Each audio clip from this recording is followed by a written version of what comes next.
धन्यवाद मैम। वर्तमान अनुरोध करी भटली निर्वाचन मंडल विधायक प्रार्थी श्रीजुक्त सुशांत सिंह महोदय को निजर अभिभाषण प्रदान करे।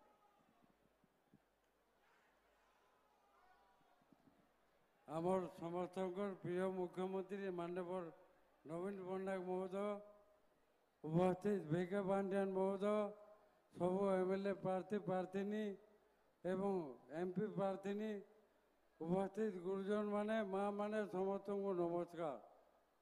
सब भाई बहन मान को मोर शुभेच्छा।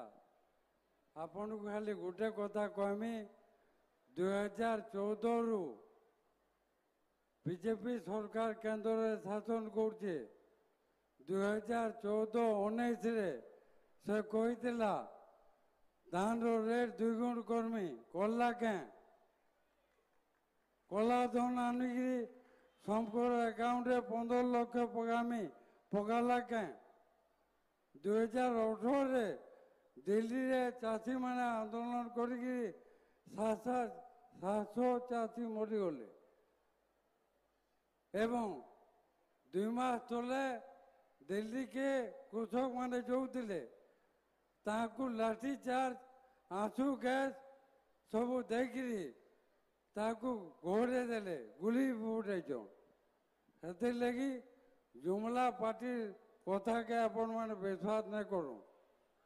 आमर प्रिय नवीन पट्टनायक भत्ता 1000 1200 1400 कर आपण मानकर संपूर्ण मोबाइल थेबा मोबाइल रे आपण गूगल सर्च करबे गुजरात रे मात्र 400 टंका भत्ता दिया होचे 25 वर्ष शासन रे मात्र 400 टका एवं आमर प्रिय मुख्यमंत्री 1000 1200 1400 कर चाषी लाइन माफ कर सबू एसएचजी माँ मान को पेंशन देवार लगी योजना कर आज सारा भारत रे पहला एसएचजी गठन है बेले ओडिशा रे आज ये मीटिंग रे देखमा कैंसी मीटिंग रे देखमा माँ मानकर संख्या अधिक है।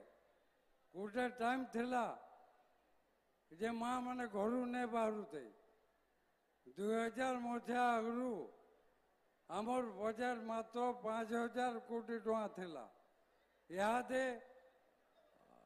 मानव नवीन पट्टनायक लगी 2.5 लाख कोटी हलाण जे कमिया पुए से मेहनत कर घर चलाची और जे निकम्मा पुए से देश संपत्ति बिकसी रेल बिकले तेल बिकले सबू एयरपोर्ट बिकले बेल बिकले सबू बिकी बिकी देश चलाउछन से लगी आपण माने सचेतन रहून एवं इथर आमर जुड़े शंख चिन्ह एमपी एमएलए प्रार्थी के भोट देखिरी आपण माने बहुत संख्यार बरगढ़ जिले में जितुन एतकी कहकरी सब माँ मान को गुरुजन मान को नमस्कार कर धन्यवाद।